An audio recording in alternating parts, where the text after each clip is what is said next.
Hey, it's Nicole again. In this video, we'll design and prep stencils for this cookie jar and a matching wooden spoon. Remember, for stencil vinyl projects, you can have fine lines and floating pieces since we'll be using transfer tape to keep them in place. Let's jump into Design Space. I've created a template with the dimensions of my base, in this case, a glass cookie jar. I changed the color to blue to match the stencil material. This will help visualize the design and make it stand out from the grid on the Design Space canvas. Next, I'll add my images from the image library and resize, duplicate, and center as needed.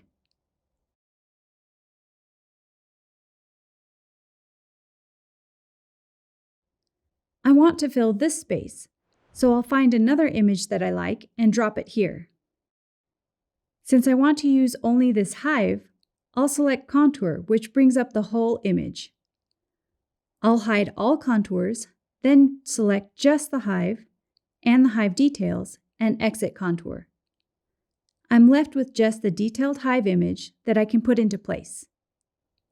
When it looks good, I'll select all, and using the Combine menu, select Exclude, which shows me how my stencil will look. If I need to reposition, resize, or adjust, I'll click on the image I need to adjust in the Layers panel and fix it. When I click off the image, it will retain the Exclude action. I'll repeat the same process with the spoon stencil. Since it's so small, I can contour out some of the finer details.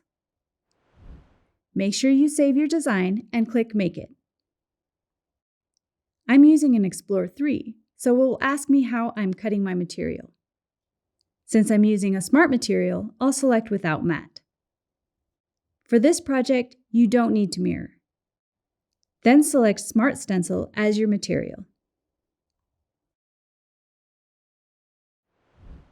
We are using Cricut stencil vinyl because you can see through it for easier alignment, and it doesn't leave any residue. Trim around your stencil following the grid on the back of the stencil material. Here's where stencils are a little different. When weeding, you take out what you want to leave in. The open areas are the final design. Next, cut a piece of standard grip transfer tape a bit larger than the image. Try to keep the outer lines straight to help with alignment on your base. In the next videos, we'll use our prep stencils to etch this glass cookie jar and burn the honeybee image into the handle of the wooden spoon. See you then.